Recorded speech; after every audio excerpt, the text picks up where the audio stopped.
समग्र क्रांति का आंदोलन चला। छात्र नेता होने के कारण मुझे जैसे इमरजेंसी लगी वो जेल में डाल दिया गया था। राजनीति में ऐसा क्या चीज़ है जो आपको कहीं ना कहीं आज भी बेचैन करती है और एक ऐसी कोई चीज़ जो आपको प्रेरणा देती हो? कदम कदम पर चुनौतियां होती हैं। कोई प्रसिद्धि के लिए आता है, कोई पैसे के लिए आता है। प्रेरणा आदरणीय नरेंद्र मोदी जी जैसे व्यक्तित्व से हमेशा प्रेरणा मिलती रहती है। 18-18 घंटे काम करने के बावजूद भी उनके चेहरे पर जो ऊर्जा का भाव है। समाज में ट्रांसजेंडर और दिव्यांगजन, इन्हें दया और दूरी दोनों ही भावना से देखा जाता है। तो क्या कुछ ऐसा किया गया है कि समाज में इनकी गरिमा भी कायम रहे और साथ ही साथ समाज में घुलने मिलने में सहायक हो, उनकी मदद करे? क्या कुछ ऐसे कदम उठाए गए? 2019 में जब देश के प्रधानमंत्री आदरणीय नरेंद्र मोदी जी के नेतृत्व में ट्रांसजेंडर अधिनियम लाया गया, तो उस ट्रांसजेंडर अधिनियम लाए जाने के बाद से राष्ट्रीय ट्रांसजेंडर विकास परिषद बनाए, ट्रांसजेंडर संरक्षण प्रकोष्ठ बनाए गए, उनके कल्याण बोर्ड बनाए गए।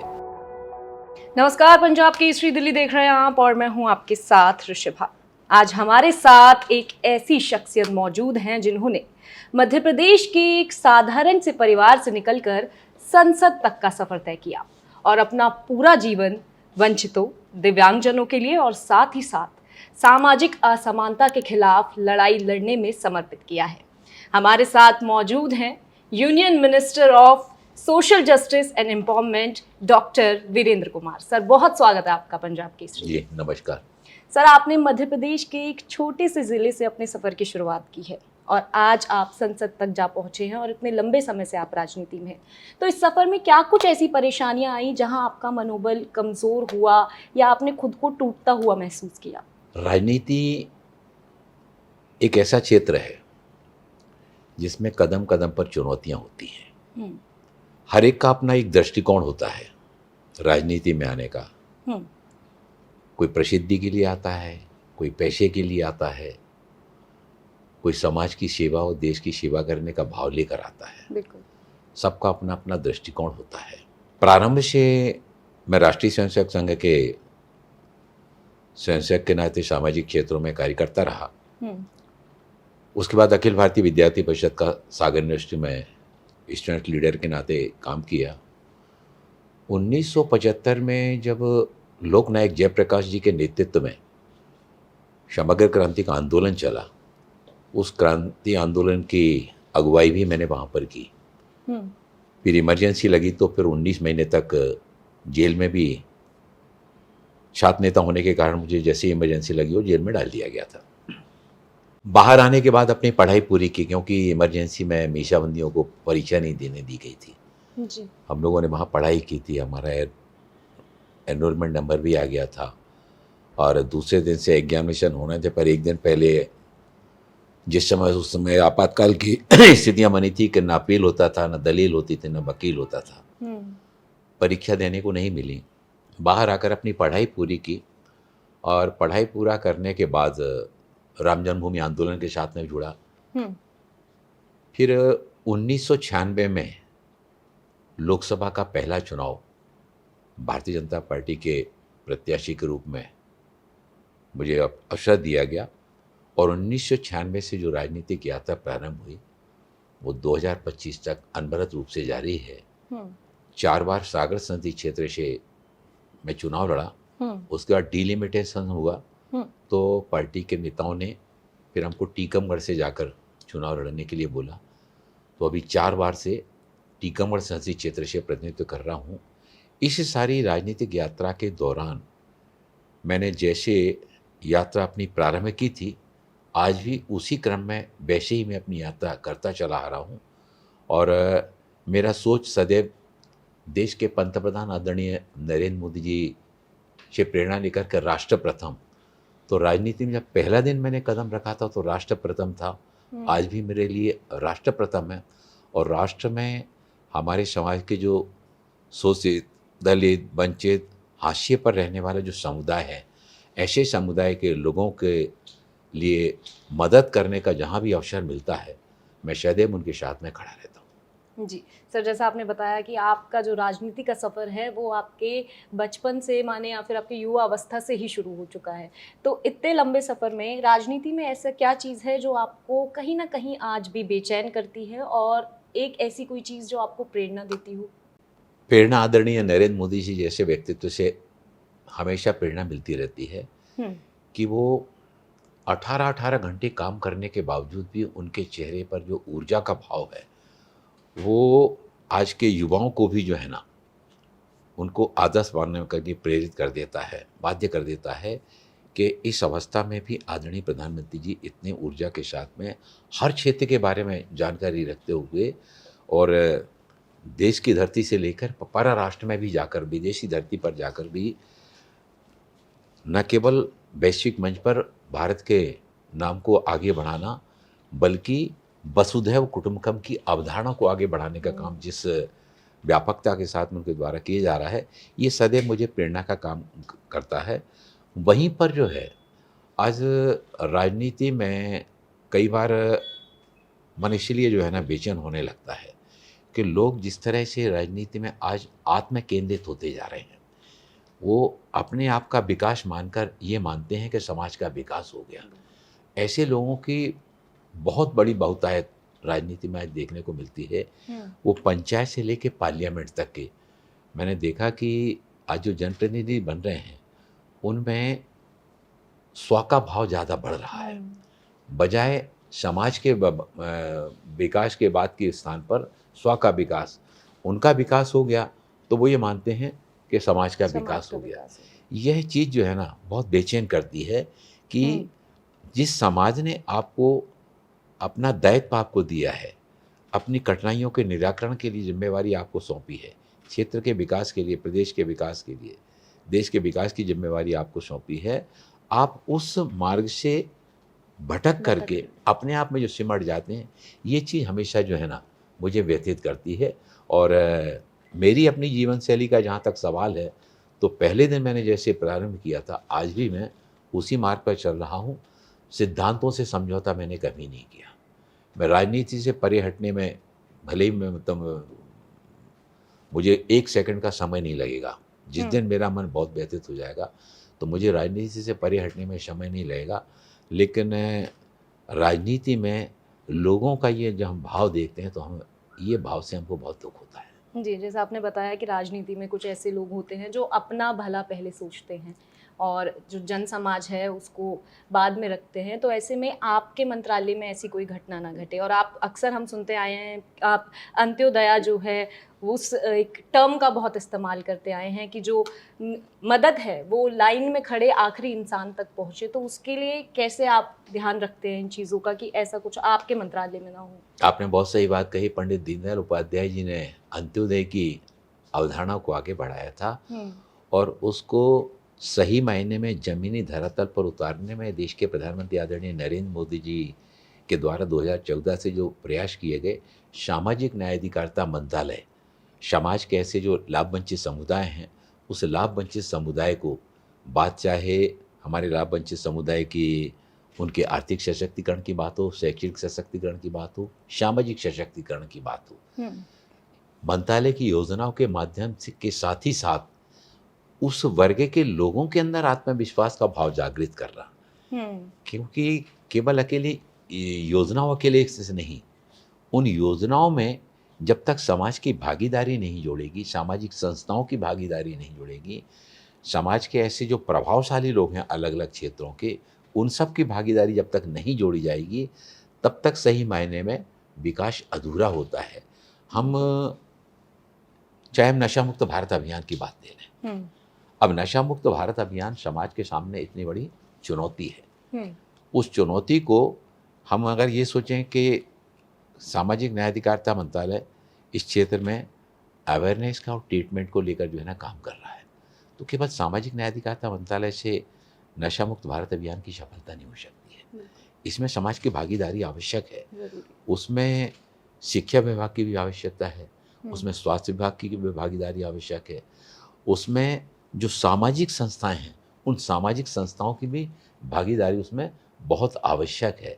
तो जैसे इसकी नशा मुक्त भारत अभियान की बात है, हमारे समाज के जो अंतिम पंक्ति के अंतिम छोर पर रहने वाले व्यक्ति हैं, चाहे वो अनुसूचित जाति के हों, चाहे वो ट्रांसजेंडर लाभ वंचित समुदाय के हों, चाहे हमारे सीनियर सिटीजन हो, डिनोटिफाइड ट्राइब्स के लोग हैं, इन सब के लिए सामाजिक न्याय अधिकारिता मंत्रालय ने योजनाएं बनाई हैं, लेकिन उन योजनाओं को लेकर जब हम उनके बीच में जाते हैं, उनकी बस्तियों में जाते हैं और उनके साथ में बैठकर उन योजनाओं के बारे में बात करते हैं और वो जब उसके बारे में बताते हैं, तब हमको लगता है कि हाँ, ये योजना की जानकारी उन तक पहुंची है। जब तक जानकारी उन तक नहीं पहुंचेगी, तब तक उसका लाभ समाज नहीं ले पाएगा। और इस दिशा में सामाजिक न्याय अधिकारिता मंत्रालय लगातार जो राज्य सरकारों के मंत्री हैं, राज्य सरकारों के जो उस विभाग से संबंधित सचिव हैं, उनके साथ में समय समय पर हम कार्यशालाएं भी करते हैं, बैठकें भी करते हैं। सामाजिक न्याय अधिकारिता मंत्रालय के अधिकारी भी क्षेत्रीय स्तर पर राज्यों के साथ में बैठ के और योजनाओं की समीक्षा करके कि समाज के उन वर्गों तक जो सामाजिक न्याय अधिकारिता मंत्रालय द्वारा योजनाएं चलाई जा रही हैं, उन योजनाओं का लाभ प्रभावी रूप से कैसे पहुंच सकता है, इसकी बराबर हम लोग समीक्षा करने का काम भी करते रहते हैं। अच्छा काम जो राज्य करते हैं वो चीज़ भी देश के सामने आना चाहिए। कुछ राज्य जो योजनाओं के क्रियान्वयन में पीछे रह जाते हैं, तो वो बाकी राज्यों से प्रेरणा लेकर के वहाँ पर भी उसको आगे बढ़ाएं। जी सर, आपका मंत्रालय खास तौर पर उस समाज के लिए काम करता है, जो उस हिस्से के लिए काम करता है जो कमज़ोर माने जाते हैं, एससी, एसटी, दिव्यांग, ट्रांसजेंडर। तो इस मंत्रालय की जो उपलब्धियां हैं और योजनाएं हैं, वो ज़मीनी स्तर तक कहाँ तक पहुंची हैं? 2014 के बाद में चाहे वो स्कॉलरशिप की योजनाएं हों, अब हम स्कॉलरशिप की योजनाएं, पहले इसमें बहुत गड़बड़ियाँ होती थी, लेकिन उसको आदरणीय प्रधानमंत्री नरेंद्र मोदी जी ने उनके प्रधानमंत्री बनने के बाद इसको डीबीटी के माध्यम से जब किया, डायरेक्ट बेनिफिट ट्रांसफ़र, अब छात्रवृत्ति की राशि सीधे छात्र के खाते में पहुंचने लगी है, तो उससे उसको पूरा पैसा उस तक पहुंचने लगा है। दूसरा, इसमें 40% का रेशो निर्धारित किया गया कि 60% शेयर केंद्र सरकार का होता है, 40% राशि केंद्र राज्य की होती है। तो राज्य अपने हिस्से का 40% का शेयर जैसे ही जमा करता है, यहाँ से हम बटन दबाते हैं, उनकी सूची वो भेजते हैं और छात्रों के अकाउंट नंबर, जैसे वो राशि उनके खाते में जाती है, हम यहाँ से बटन दबाते हैं और 1 सेकंड में बटन दबाते साथ ही जो 60% की राशि है वो तुरंत छात्रों के खाते में पहुँच जाती है।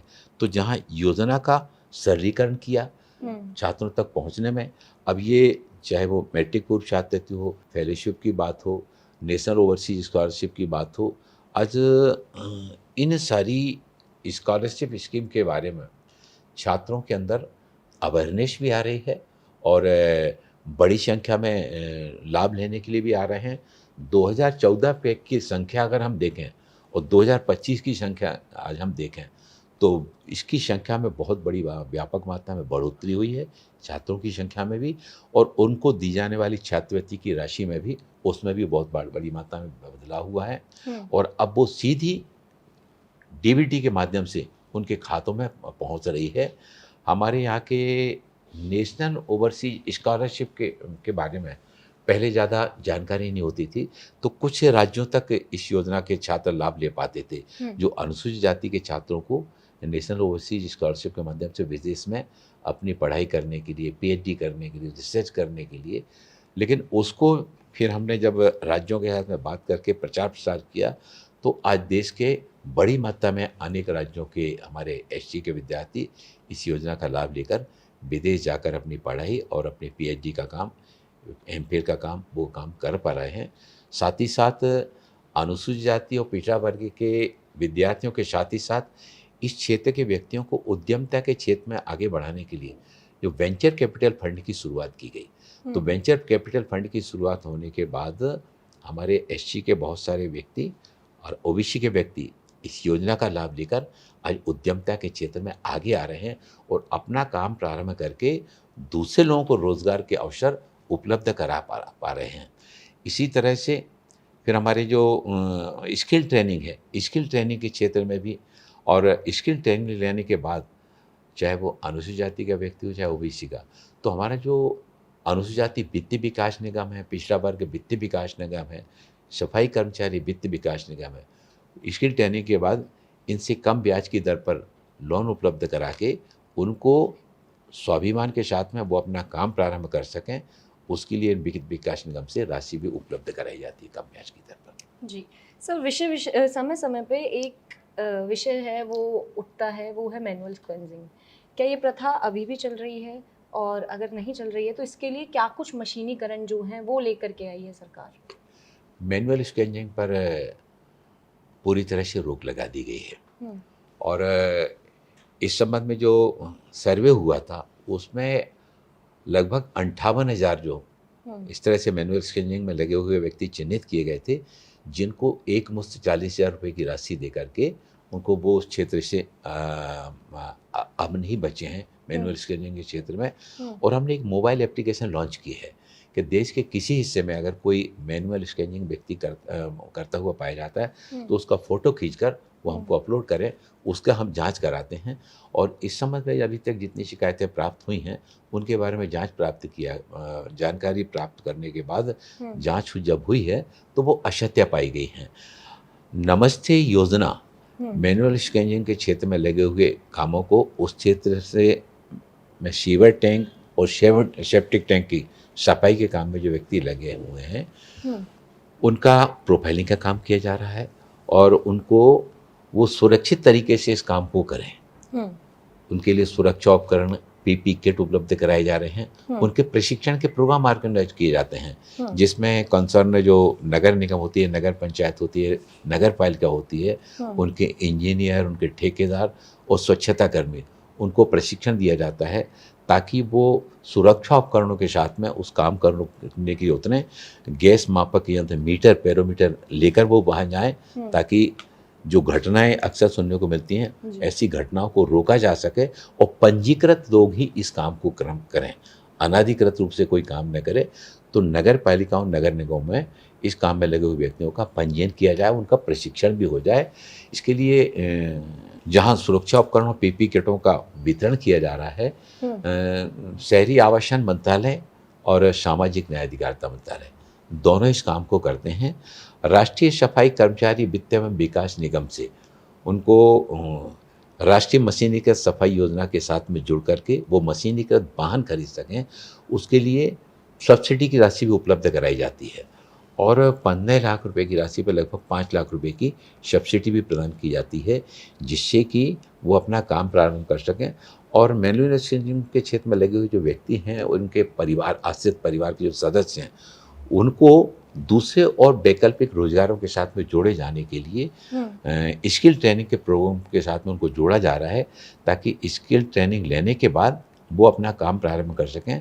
उनको राष्ट्रीय सफाई कर्मचारी वित्त एवं विकास निगम से कम ब्याज की दर पर लोन भी उपलब्ध कराया जाता है। फिर हमने जो शिल्प समागम की शुरुआत की है, शिल्प समागम मेलों में हमारे जो अनुसूचित जाति व्यक्तियों के साथ ही साथ जो सफाई कर्मचारी जो बंधु हैं, तो उसमें देखता हूँ कि बहनें बड़ी मात्रा में ज्वेलरी के सामान लेकर उसमें भाग लेने के लिए आती हैं प्रदर्शनियों में। उनको स्टॉल उपलब्ध कराए जाते हैं, रेडीमेड कपड़े लेकर आते हैं, खिलौने लेकर आते हैं। तो इस तरह से अन्य वैकल्पिक कामों में भी हमारे मैनुअल स्कैनियों के परिवार के सदस्य वो जाने लगे हैं और वो सम्मान और गरिमामय जीवन जिएं। इसके लिए राष्ट्रीय सफाई कर्मचारी वित्त विकास निगम और जो नमस्ते योजना है, नमस्ते योजना में वो उस काम को सुरक्षित तरीके से करें, उसके लिए मशीनीकृत वाहन भी उपलब्ध कराने में सब्सिडी उपलब्ध कराई जा रही है। समाज में ट्रांसजेंडर और दिव्यांगजन इन्हें दया और दूरी दोनों ही भावना से देखा जाता है। तो क्या कुछ ऐसा किया गया है कि समाज में इनकी गरिमा भी कायम रहे और साथ ही साथ समाज में घुलने मिलने में सहायक हो, उनकी मदद करे? क्या कुछ ऐसे कदम उठाए गए हैं? आपने बहुत अच्छी बात कही है। ट्रांसजेंडर्स के प्रति जो समाज में देखने का दृष्टिकोण था, उसका केवल एक ही पहलू सामने आता है कि हमारे ट्रांसजेंडर परिवार में कोई जब सुख का समय होता है, किसी का मकान बनता है, दुकान का उद्घाटन होता है, किसी परिवार में बच्चे का जन्म होता है, शादी होती है, तो ऐसे शुभ अवसर पर ये समूह के साथ आते हैं, नाचते गाते हैं और लोग शगुन के रूप में उनको पैसा देते हैं। जी। लेकिन आज मैं देख रहा हूँ कि 2019 में जब देश के प्रधानमंत्री आदरणीय नरेंद्र मोदी जी के नेतृत्व में ट्रांसजेंडर अधिनियम लाया गया, तो उस ट्रांसजेंडर अधिनियम लाए जाने के बाद से ट्रांसजेंडर समुदाय को उनको शैक्षणिक दृष्टि से, उनको आर्थिक रूप से सशक्त बनाने के लिए जो प्रयास किए गए उसमें एक और राष्ट्रीय ट्रांसजेंडर विकास परिषद बनाए, ट्रांसजेंडर संरक्षण प्रकोष्ठ बनाए गए, उनके कल्याण बोर्ड बनाए गए और राज्यों में 17 राज्यों में 21 गरिमा घर की शुरुआत की गई। इन गरिमा घरों में ट्रांसजेंडर पर्सन्स के लिए उनके लिए कोचिंग उनको करना है, तो कोचिंग की सुविधाएं उपलब्ध कराना, उनको स्किल ट्रेनिंग के साथ प्रोग्राम के साथ जोड़े जाने की आवश्यकता है। तो स्किल ट्रेनिंग के प्रोग्राम के साथ में उनको जोड़ना, उनके साथ में किसी तरह का भय उत्पीड़न का अगर व्यवहार हुआ है तो उनको संरक्षण प्रदान करने के साथ ही विधिक सहायता उनको दिलाना। आज अभी कुछ ही दिन पहले ललित होटल में एक ट्रांसजेंडर समुदाय के द्वारा एक कॉन्फ्रेंस बुलाई गई थी। उसमें बड़ी मात्रा में ट्रांसजेंडर समुदाय के बंधु आए थे। तो उसका सबसे अच्छा पहलू जो हमको देखने में लगा कि उसमें उद्यमता के क्षेत्र में जुड़े हुए कई उद्योगी घराने जो है ना, संस्थान, वहाँ पर उन्होंने उसमें कार्यक्रम में भागीदारी की थी और ट्रांसजेंडर समुदाय के ऐसे बंधु जिन्होंने कोई ना कोई कोचिंग स्किल ट्रेनिंग लिया है तो उनको उनकी क्षमताओं के अनुरूप रोज़गार के अवसर उपलब्ध कराने की पहल वहाँ पर प्रारंभ की गई। ये एक बहुत अच्छी नए सुबह की शुरुआत है। समाज के बदलते हुए दृष्टिकोण का एक बहुत अच्छा सशक्त उदाहरण देखने को मिला और वहाँ पर ऐसे भी हमें ट्रांसजेंडर पर्सन से मिलने का अवसर प्राप्त हुआ जो अच्छी उच्च शिक्षा प्राप्त हैं, देश के साथ ही साथ विदेश में भी शिक्षा ग्रहण करके आए हैं, उनके द्वारा पुस्तकें भी लिखी गई हैं। तो ट्रांसजेंडर समुदाय में क्षमताओं की कमी नहीं, योग्यताओं की कमी नहीं है, उनके अंदर क्षमताएं भी हैं, योग्यताएं भी हैं और ये अच्छी चीज़ देखने को मिल रही है कि केंद्र सरकार के साथ ही साथ राज्य सरकारें भी इस दिशा में आगे आ रही हैं और औद्योगिक संस्थान भी इस दिशा में आगे आ रहे हैं। इन सब का सामूहिक समन्वय स्वरूप से जहां आने वाले समय में ट्रांसजेंडर समुदाय आर्थिक, सामाजिक, शैक्षणिक दृष्टि से सशक्त होगा, वहीं समाज को सशक्त करने में और देश को विकसित करने में भी इस समुदाय का योगदान जुड़ेगा। तो आपने दिव्यांगता की बात की, तो देश के प्रधानमंत्री आदरणीय नरेंद्र मोदी जी के द्वारा सबसे पहली बार दिव्यांगता का शब्द से जो संबोधन किया गया, उस दिव्यांगता शब्द से संबोधन किए जाने के कारण समाज में दिव्यांगजनों के प्रति देखने का एक बहुत बड़ा बदलाव आया, परिवर्तन आया। आज हमारे दिव्यांगजन जो पहले घर में बैठे रहते थे, परिवार के लोग भी उनको जो है ना एक बस हमारे परिवार का सदस्य है, उसकी जो सीमित आवश्यकताएं हैं उतने तक ही उनका सोच रहता था। लेकिन आज दिव्यांगजनों ने अपनी क्षमताओं को विकसित करते हुए न केवल शिक्षा के क्षेत्र में बल्कि स्किल ट्रेनिंग के क्षेत्र में और स्किल ट्रेनिंग के साथ ही साथ आज चाहे वो विधि का क्षेत्र हो, चाहे वो साइंस का क्षेत्र हो, चाहे वो चिकित्सा का क्षेत्र हो, आज दिव्यांगजन बड़े मजबूत शक्ति के साथ में इन सारे क्षेत्रों में और अपने आत्मविश्वास के साथ में आगे आ रहे हैं। सामाजिक न्याय अधिकारिता मंत्रालय ने जो दिव्यांगजनों के लिए सहायक उपकरण प्रदान किए जाते हैं, जो ट्राइज मोटराइज गाड़ी उनको प्रदान की जाती है, वो ट्राइज मोटराइज गाड़ी उनको मिलने के बाद आज मैं देखता हूँ कि बहुत सारे दिव्यांगजन उस पर कोई रेडीमेड कपड़े बेचने के लिए जाने लगा है, कोई उस पर प्लास्टिक की दैनिक उपयोग की सामान लेकर के और गलियों में साप्ताहिक हाट बाज़ारों में बेचने जाने लगे हैं। कोई कोचिंग का जो काम करते थे, घर पर रहकर पढ़ाने का काम बच्चों करते थे, आज वो गाड़ी मिल जाने के कारण और 4-5 स्थानों पर जाकर बच्चों को पढ़ाने लगे हैं।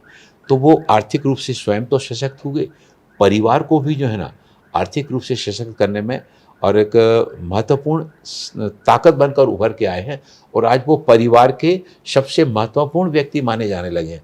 परिवार के सदस्य उनके साथ में बैठकर परिवार की, समाज की और देश की सारी चर्चा उनके साथ में करने लगे हैं। देश के प्रधानमंत्री आदरणीय नरेंद्र मोदी जी के मात्र एक शब्द संशोधन से मात्र से ही दिव्यांगता के क्षेत्र में जो आमूलचूल परिवर्तन हुआ है, ये उनके साथ ही साथ समाज और देश के विकास में एक बहुत बड़ी ताकत के रूप में, शक्ति के रूप में उभर कर आ रहा है।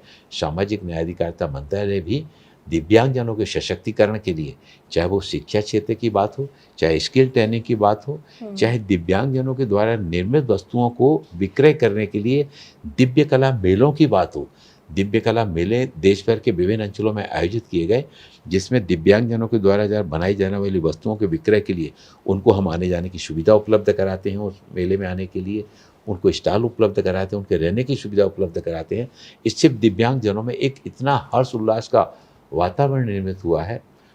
मैं मुंबई के दिव्य कला मेले में गया था, तो वहाँ पर कुछ दिव्यांगजन हमारे पास आए और वो बड़े प्रसन्नता के साथ में उन्होंने इतनी खुशी के साथ में अपने शब्दों को अभिव्यक्त किया कि हम देश के प्रधानमंत्री आदरणीय नरेंद्र मोदी जी के लिए धन्यवाद करना चाहते हैं।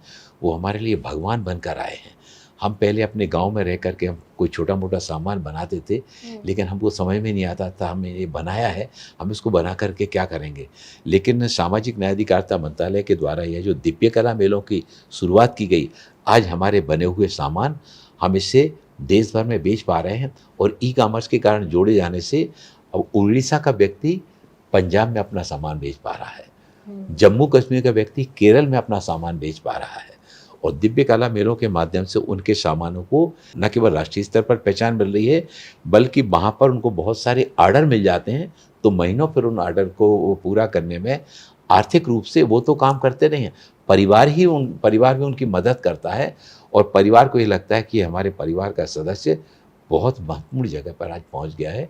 ये देश के प्रधानमंत्री आदरणीय नरेंद्र मोदी जी के द्वारा जो दिव्यांगजनों को जो सशक्त बनाने की शुरुआत हुई है, सामाजिक न्याय अधिकारिता मंत्रालय उसको पूरी सक्षमता के साथ में आगे बढ़ा रहा है। जी, आपका मंत्रालय लगातार उन वर्ग को और उन हिस्सों पर काम कर रहा है, उन लोगों के साथ काम कर रहा है जो कमज़ोर माने जाते हैं। वहीं डीएनटी घुमंतु और अर्ध घुमंतु समाज के लिए क्या कुछ ऐसे प्रमुख कदम उठाए गए हैं? क्या उनके उत्थान के लिए क्या कुछ किया गया? डिनोटिफाइड ट्राइब्स के जो आपने बात की, विमुक्त घुमंतु अर्ध घुमंतु समुदाय, और अंग्रेजों के समय इनको बस्तियों से बाहर तारों की बागड़ लगा कर रख दिया जाता था। एक तरह से इनको अपराधी घोषित करके रखा था। आज़ादी के बाद भी डिनोटिफाइड ट्राइब्स के बंधुओं के आर्थिक सामाजिक सशक्तिकरण के लिए जितना ध्यान देने की आवश्यकता थी, उतना उन पर काम नहीं किया गया। लेकिन आदरणीय प्रधानमंत्री जी के नेतृत्व में दादा यतीन्द्र जी के अध्यक्षता में बोर्ड बनाया गया और उस बोर्ड ने देश भर में इस समुदाय के बारे में अध्ययन किया। आज इनके लिए राष्ट्रीय विकास एवं कल्याण बोर्ड बनाया गया। इनके बच्चों के लिए शिक्षा के साथ में जोड़ने जाने के लिए निःशुल्क कोचिंग शुरू की जा रही है। इनके लिए स्व सहायता समूह बनाए जा रहे हैं। इनको स्किल ट्रेनिंग के साथ में जोड़ा जा रहा है।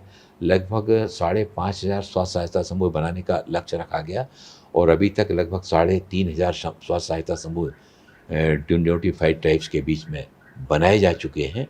और इस वर्ग के समुदाय के बीच में कई राज्यों में मेरा स्वयं का जाना हुआ, उन बस्तियों में जाना हुआ और उन बस्तियों में जाकर उनके बीच में जाकर बैठकर जब हमने बातचीत की तो उन्होंने बहुत प्रसन्नता जाहिर की कि विमुक्त घुमंतु अर्ध घुमंतु समुदाय के लोगों के पहचान पत्र नहीं बनते थे, उनके प्रमाण पत्र नहीं बनते थे, जिसके कारण से शासन की विभिन्न योजनाओं के लाभ से वो वंचित रहते थे।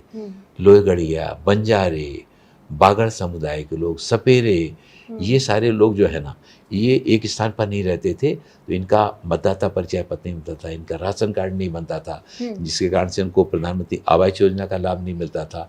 अब इनके आयुष्मान भारत योजना के कार्ड बन रहे हैं, इनके प्रमाण पत्र बन रहे हैं, इनके बच्चों को शिक्षा के साथ में जोड़ा जा रहा है, स्किल ट्रेनिंग के साथ में जोड़ा जा रहा है।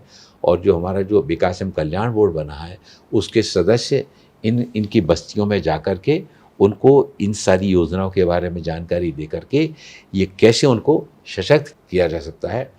मैं महाराष्ट्र के स्थानों पर गया था, गुजरात के कुछ स्थानों पर गया था। तो महाराष्ट्र में जहाँ पर मैं गया था, छत्रपति संभाजी नगर जिले में गया था, एक गांव में। वो गांव पूरा डिनोटिफाइड ट्राइब्स का था। उस समुदाय के बीच में जब मैं गया सुबह सुबह, वहाँ पर एक बड़ा फर्श बिछवाया था, उस पर गद्दे लगवाए थे, सारे लोग ज़मीन पर ही बैठे थे, मैं भी उनके साथ में बैठा था। उन लोगों ने इतनी प्रसन्नता जाहिर की कि आज़ादी के इतने बरसों के बाद कोई किसी सरकार ने हम लोगों की सुध ली है, हम लोगों की खबर ली है, और केंद्र से कोई मंत्री आकर हमारे बीच में इस तरह से ज़मीन पर बैठ कर के हमारे बीच में बात कर रहा है। बाद में फिर उनको सारी योजनाओं की जानकारी दी, और मैंने एक कॉर्डलेस अपने पास रखा था। 2 कॉर्डलेस हमने अपने साथियों को दिए थे, तो उनमें से जो बोलना चाहते थे जाकर उनको देते थे, वो अपनी बात रखते थे। वहाँ के ज़िले के प्रशासनिक अधिकारियों को सभी को मैं साथ लेकर गया था। तो उनकी समस्याओं के निराकरण के लिए तात्कालिक रूप से पहल भी वहाँ पर की गई, उनके पहचान पत्र बनाए जाने की शुरुआत भी की गई, उनके आयुष्मान भारत योजना की कार्ड भी बनने लगे हैं, और उन्होंने ही वहाँ पर भोजन बनाया था। उनके साथ में बैठकर जब भोजन किया, उन्होंने जो आत्मिक प्रसन्नता का जो उन्होंने अभिव्यक्ति की, वो सचमुच में बहुत अवर्णनीय है। और माननीय प्रधानमंत्री जी के प्रति जो उन्होंने आभार और धन्यवाद किया कि हम वहाँ तक तो नहीं पहुँच पाएंगे, लेकिन माननीय प्रधानमंत्री जी का सोच जो है ना बहुत बड़ा है कि आज उन्होंने आपको हम लोगों के बीच में भेजा, आप अधिकारियों को साथ में लेकर आए। सामाजिक न्याय अधिकारिता मंत्रालय विमुक्त घुमंतु अर्धघुमंतु समुदाय के बीच में पूरे देश में इस तरह से एक अभियान चला करके उनको कैसे मुख्य धारा के साथ में ला करके न केवल उनका विकास, समाज का विकास, बल्कि आदरणीय प्रधानमंत्री नरेंद्र मोदी जी का जो सोच है 2047 में भारत को विकसित राष्ट्र बनाने का सपना लेकर चल रहे हैं, उसमें सबका साथ, सबका विकास, सबका विश्वास और देश को आत्मनिर्भर बनाने में सभी का सामूहिक प्रयास। तो जब हम सभी के सामूहिक प्रयासों की बात करते हैं, उसमें हम डिनोटिफाइड ट्राइब्स के बंधुओं का भी हम साथ चाहते हैं, उसमें हम ट्रांसजेंडर समुदाय का भी हम उसमें साथ चाहते हैं, उसमें हम सीनियर सिटीजन का भी हम साथ चाहते हैं, समाज के सभी बंधुओं का साथ हम उसमें चाहते हैं। और उसी के लिए सामाजिक न्याय अधिकारिता मंत्रालय लगातार इस दिशा में अपने कदम आगे बढ़ा रहा है। जी सर, जैसा आपने बताया कि आप लोगों के बीच में जा रहे थे, जाते हैं तो उनसे जब चर्चा करते हैं, तो कभी ऐसा कुछ हुआ है कि आप जनता के बीच में गए हैं और आप बहुत भावुक हुए, कोई ऐसा पल आपके सामने आया, और वो अनुभव कैसा रहा है? जब लोगों से आप बात करते हैं तो लोग किस तरीके से आप तक बात पहुंचाते हैं अपनी? दिल्ली में ही एक पल ऐसा आया था, यहाँ पर हमारे डिनोटिफाइड ट्राइब्स के बंधु गुजरात से बरसों पहले वो यहाँ पर आए, और एक कपड़ा मार्केट है जहाँ वो पुराने कपड़े खरीदते हैं, वहाँ पर उनकी जो मंडी है, शेड लगे हुए थे। बरसों पहले कभी एक बार शेड लगा था, वो जंग खा गया। उस जंग में भी जंग लगी हुई चादरों के बीच में वहीं बैठकर अपना काम करते हैं। पास में ही उन्होंने अपना एक मंदिर बनाया है। मैं उनके बीच में जाकर बैठा तो वो कुर्सी लेकर आए। तो मैंने कहा कि मैं कुर्सी पर बैठ जाऊंगा, आप सब लोग ऐसे ही रहेंगे। वहाँ जो पट्टी बनी थी, लंबी पट्टी बनी थी, जहाँ पर बैठे थे, मैं जाकर वहीं पर बैठ गया। वहीं पर जाकर बैठ गया तो वो इतने भावुक हो गए कि हमारे पास आपकी व्यवस्था करने के लिए यहाँ पर ऐसा कुछ नहीं है, लेकिन आप जिस सहजता के साथ में हमारे बीच में आकर बैठ गए, हमको ये देख कर ये लगा कि हमारे अपने बीच का कोई व्यक्ति हमारे बीच में आकर बैठ गया, और हम आपके साथ में अब आपसे बिल्कुल सहज रूप से हम अपनी बात रख सकते हैं, ये हमको विश्वास हो गया। तो उसके बाद मैं उनके मंदिर गया, तो मंदिर में मैंने देखा कि उस समुदाय की माताएं बहनें मंदिर नहीं आती हैं। मैंने उनसे पूछा, हमने कहा कि ये माताएं बहनें मंदिर में क्यों नहीं आती हैं, वो वहीं पर नीचे क्यों रह गई हैं? तो बोले हमारे यहाँ समुदाय में हमारे यहाँ परंपरा है कि पुरुष यहाँ पर मंदिर में आते हैं, महिलाएं दूर से दर्शन करती हैं। तो मन में एक बड़ा पीड़ा का भाव आया कि ये कैसी परंपराएं बनाई हैं कि मंदिर मतलब पुरुष तो जा सकता है, लेकिन हमारे समाज की बहन बेटी जो है ना, वो वहाँ पर नहीं जा सकती। मैंने उनसे अनुरोध किया कि अब समय बहुत बदल गया है, किसी समय वो ऐसी स्थितियाँ रही होंगी, लेकिन आज बहुत बदलाव आ गया है। और ये आज़ादी के पहले मतलब स्थान रहे होंगे कि मतलब माताएं बहनें सार्वजनिक स्तर पर ना निकलें, उनको जो हमारे शासक थे शासकों की नज़रों से बचा के रखा जाए। लेकिन अब समय बदल गया है, देश स्वतंत्र हो गया है, हम अपने ही देश में खुली आज़ादी की हवा में सांस ले रहे हैं। और जिस तरह से आप व्यापार करने के लिए जाते हैं तो माताएं बहनें ये कपड़े खरीदने के लिए जाती कि नहीं जाती हैं, पुराने कपड़े लेकर जाती कि नहीं जाती, बोले जाती हैं। तो जब हमने कहा व्यापार करने जा सकती हैं, तो हमने कहा मंदिर क्यों नहीं आ सकती हैं, इस बारे में सोचना चाहिए। तो जीवन में कभी कभी ऐसे पल आते हैं जो झंझोर देते हैं, और कई बार सामने वाले के भी जो है ना, उसके भाव देखकर जो है ना, अपनी पलकें भी बोझिल हो जाती हैं। सर, 24 अप्रैल में देश में एक ऐसी घटना घटी थी जिसने हर किसी को दहला दिया था, पहलगाम आतंकी हमला, जिसका जवाब भारत सरकार ने ऑपरेशन सिंदूर चलाकर दिया और आतंकियों के 9 ठिकानों को नेस्तनाबूद कर दिया। तो ये ऑपरेशन सिंदूर जो भारत ने चलाया है, उससे पूरे विश्व में क्या संदेश गया है? ऑपरेशन सिंदूर देश के प्रधानमंत्री आदरणीय नरेंद्र मोदी जी के नेतृत्व में हमारी तीनों सेनाओं ने जिस आत्मबल के साथ में ऑपरेशन सिंदूर चलाया और परराष्ट्र में जाकर आतंकियों के 9 आतंकी ठिकानों को न केवल नष्ट किया, बल्कि उनके एयर बेसों को भी जो है ना, उनको भी ध्वस्त करने का काम किया। ये करके भारत ने एक चीज़ बिल्कुल स्पष्ट रूप से बता दी, हम किसी पर हमला नहीं करना चाहते, लेकिन अगर कोई हमको छेड़ेगा तो हम उसको छोड़ेंगे भी नहीं। आज पूरी दुनिया में भारत के प्रति देखने का दृष्टिकोण बदला है। देश के प्रधानमंत्री आदरणीय नरेंद्र मोदी जी जब विश्वास के साथ में सेना के जवानों के साथ बीच में जाते हैं, थल सेना के बीच में, जल सेना के बीच में, वायुसेना के बीच में जाते हैं, तो हमारे सैनिकों के और अधिकारियों का मनोबल जो है आज इतना बढ़ा हुआ है। पहले भी करना चाहते थे, लेकिन पहले वोट बैंक की राजनीति चलती थी। आज वोट बैंक की राजनीति नहीं, आज राष्ट्रहित की राजनीति चलती है।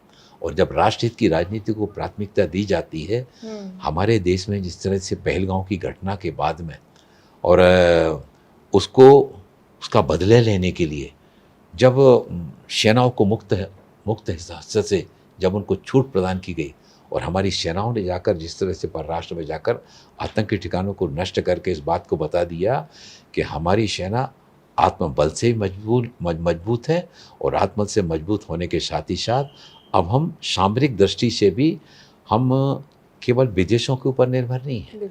आज सैन्य उपकरणों के निर्माण की दृष्टि से और निर्यात की दृष्टि से भी आज भारत मजबूत हुआ है।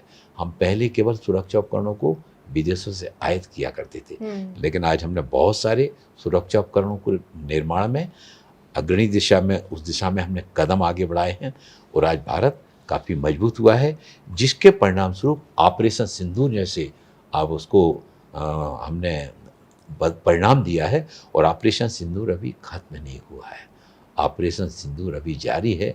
जब कभी भी हमारे देश की तरफ टेढ़ी नज़रों से देखा जाएगा, हमारी सेना, हमारा देश मजबूती के साथ में उसका न केवल मुकाबला करेगा, बल्कि हम जवाब देने के लिए भी तैयार हैं।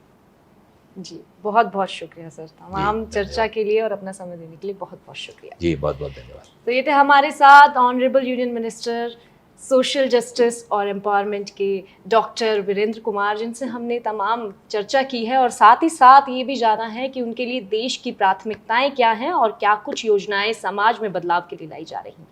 फिलहाल के लिए इतना ही। आप देखते रहिए पंजाब केसरी दिल्ली।